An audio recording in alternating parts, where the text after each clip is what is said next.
નમસ્તે મિત્ર, અમારી યુટ્યુબ ચેનલમાં તમારું સ્વાગત છે. આજે આપણે મુલાકાત લીધી છે કુંભણ ગામની. આજે આપણે એ વાત કરવાની છે કે જેનું વિશ્વમાં એક જ મંદિર આવેલું છે. એ મંદિર શેનું છે અને શું તેની માન્યતા છે એ આપણે વાત કરવાની છે. અને 1991માં આનું બાંધકામ કરવામાં આવેલું છે. અને આગળની વાત આપણે એના સ્થાનિક લોકો છે એની પણ માહિતી મેળવવાનો પ્રયત્ન કરશું.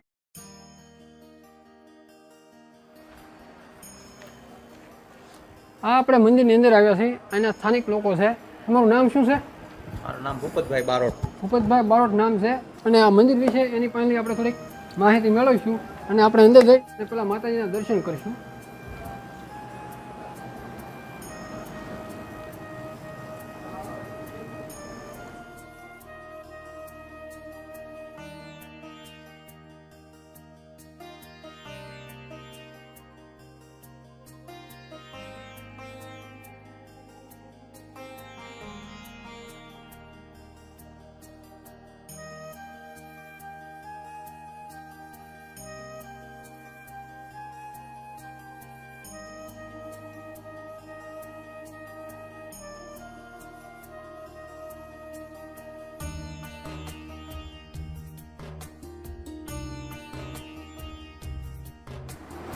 અહીંયા બે પ્રતિમા છે. એક આ જાહલ છે અને એક ખોડિયારમાં છે.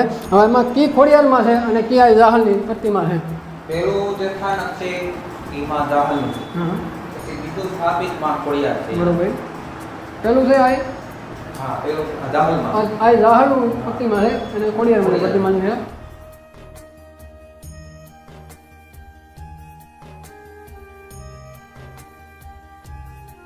બે પ્રતિમા છે. આપણે જે બારોટદેવ જણાવ્યું છે કે એક જાહલમાંનું પ્રતિમા છે અને એક ખોડિયારમાંની પ્રતિમા છે. બારોટદેવ તમે જણાવશો કે અહીંયા આગળ આ સ્થાપના કઈ રીતે કરવામાં આવી છે અને કેવી રીતે કરવામાં આવી છે? સ્થાપના માતાજીની જ્યારે આપણે અહીંયા દુષ્કાળ પડ્યો સોરઠમાં, ત્યારે માલધારી માં ભગવતી સિંધમાં ગયા માલ લઈ, અને પછી સિંધમાંથી આવ્યા માતાજી, પછી જુનાગઢ આવ્યા. જુનાગઢથી રા નવગણ પાસેથી માતાજી રજા લઈને નીકળી ગયા અને એને કુંભણની અંદર વસવાટ કર્યો. પેલા અહીંયા ને હતો, અહીંયા હોરઠિયાના ઘરે હતા. પછી માતાજી એની અવસ્થા અહીંયા જ કુંભણમાં ગાળી છે. અને પછી માતાજી આઈને ગયા છે અને અમારી સેવા પૂજા છે એ આ 4 પેઢી હાલે છે આઈને.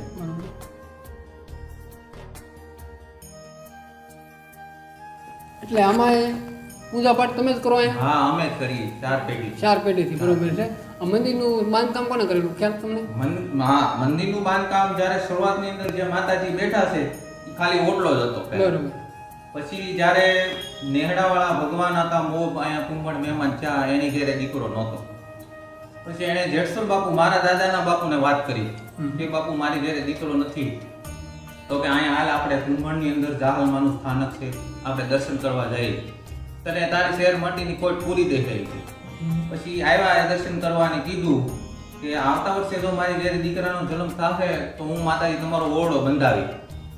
એ ભગવાન હતા મોભે એ ઓરડો બંધાયો એને 75 વર્ષ થયા. 75. હા. અને એ આ જે જૂનું બાંધકામ છે પછી આપણા ગામ લોકોએ બધાએ ફાળો કરી અને આ સ્લેબ બીડ્યો. પેલા નળિયાવાળું મંદિર હતું. આગળનું કામ ગામ નહીં કર્યું. ગામ નહીં કર્યું.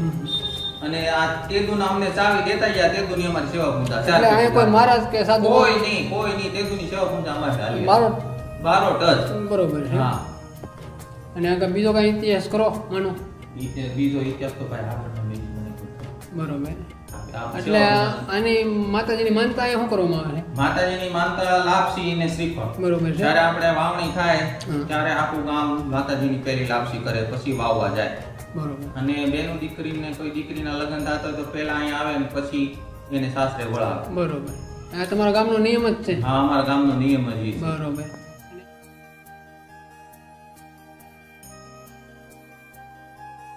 અઢારે વર્ણન માણે માતાજી.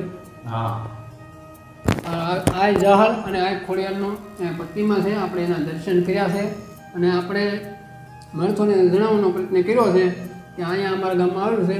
આ મહુવા તાલુકાનું કુંભણ ગામમાં સ્થાનક આવેલું છે અને અહીંયા રહેવા માટેની સુવિધા પણ તમને કરે છે. તમે જ્યારે બને તો દર્શન કરવા આવો તો તમને સુવિધા મળી રહે.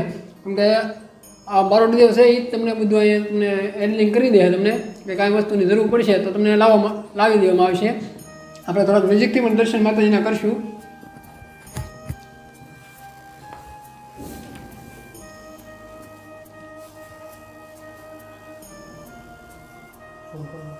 બાટુ તો તમે જણાવ્યું કે આ જાહલનું મંદિર છે, પણ આ જાહલનું મંદિર વિશ્વમાં એક જ છે. હા, વિશ્વની અંદર માતાજીનું એક જ કુંભણમાં મંદિર છે, બાકી ક્યાંય નથી.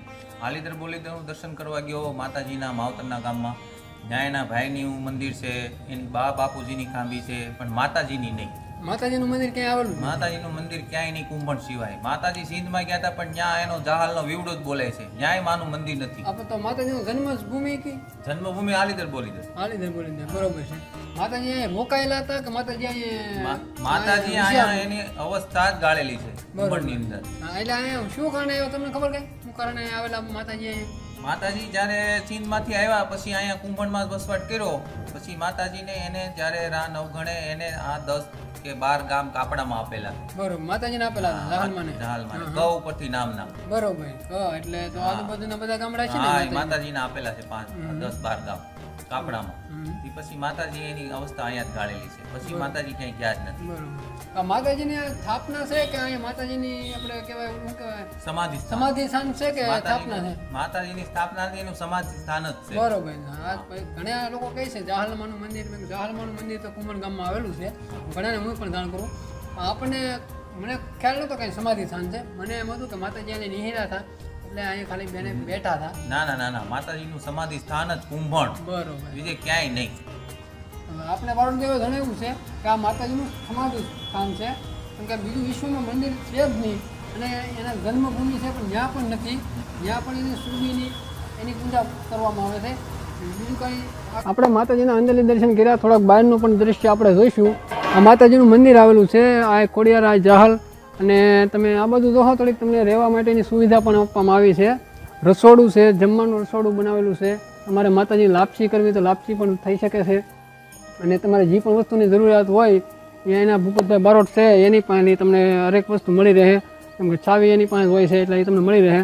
અને મિત્રો, તમે મુલાકાત તો જરૂર ને જરૂર લેજો, કેમ કે આ વિશ્વમાં પ્રખ્યાત મંદિર છે. આ જાહલનું વિશ્વમાં એક જ મંદિર છે, અને આ કુંભણની અંદર એક જ મંદિર આવેલું છે આ જાહલનું. જોકે માતાજીના દર્શન કરવા જરૂરી છે, અને અમે તો મિત્રો તમને આવા નવા વિડીયો અપલોડ કરતા રહીશું, ધાર્મિક અને